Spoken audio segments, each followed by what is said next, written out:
Passàvem al punt 51.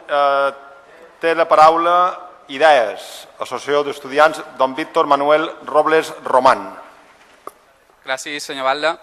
Faré jo la intervenció tant d'Idees com de FET-UGT, només hi haurà una intervenció que també havia demanada.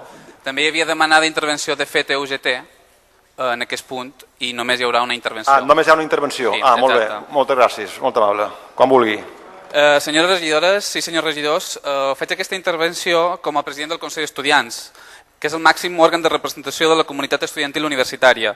La faig com a estudiant i la faig també com a ciutadà preocupat per la situació que vivim. Ocupar un càrrec de representació pública a nivell local implica la màxima proximitat a la ciutadania i els seus problemes.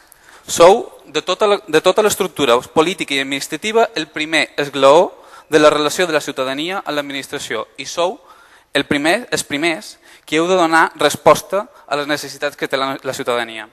L'educació és una d'aquestes necessitats. És una necessitat ciutadana perquè és un dret. I no tan sols això, sinó que és una necessitat social. Sense educació no hi ha progrés.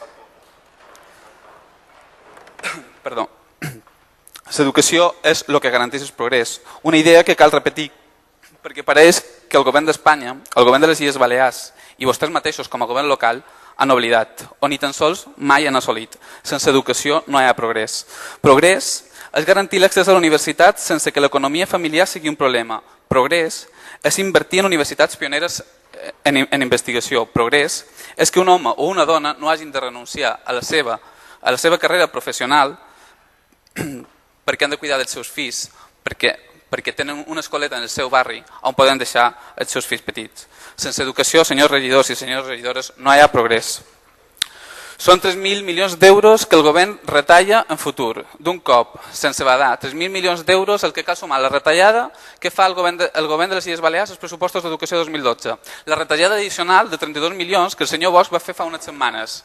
Les retallades que des de l'Ajuntament de Palma es fan en matèria d'educació.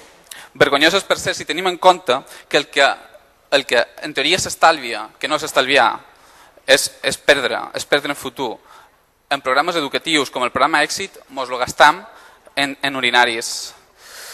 El més vergonyós de tot és més vergonyós dir-li a un estudiant universitari que si vol continuar els estudis haurà de pagar fins a un 50% més per la seva matrícula. Més vergonyós és dir-li a un nin amb hiperactivitat que no tindrà atenció especial al seu col·legi. Més vergonyós és dir-li a un estudiant de batxillerat que durant tot un mes no tindrà un professor d'anglès o un professor de català perquè no hi haurà substitució pel seu, que estarà de baixa.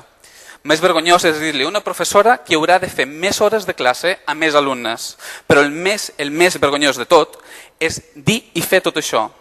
I a més, salvar un banc dels que desnona les seves cases als aturats i es deixa el carrer. Salvar un banc a l'estalvi que fa l'Estat exprimint els estudiants, exprimint a les famílies i exprimint els treballadors. La gestió pèssima del senyor Rato, del superbanc Bankia, la pagaré jo. La pagaré jo i cada estudiant en la seva matrícula. Això és simplement indignant. I és indignant sobretot perquè jo, si suspenc una assignatura, hauré de pagar més el curs següent. Si jo no trec una mitjana determinada, no tindré dret a beca. És indignant perquè el senyor Rato i tot el Consell de Direcció que han suspès la seva gestió s'aniran de rosites sense responsabilitats i més cobrant indemnitzacions milionàries.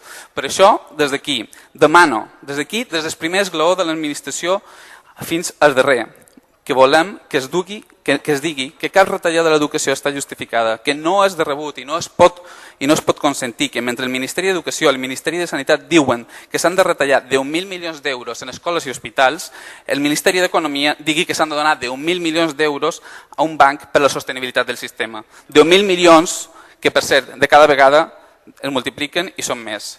Com vostès, jo ocupo un càrrec de representació pública i estic aquí defensant els drets dels estudiants. Facin vostès el mateix. Defensin l'educació i la sanitat. Defensin els drets de la ciutadania i deixin de defensar els drets de Bankia. Moltes gràcies.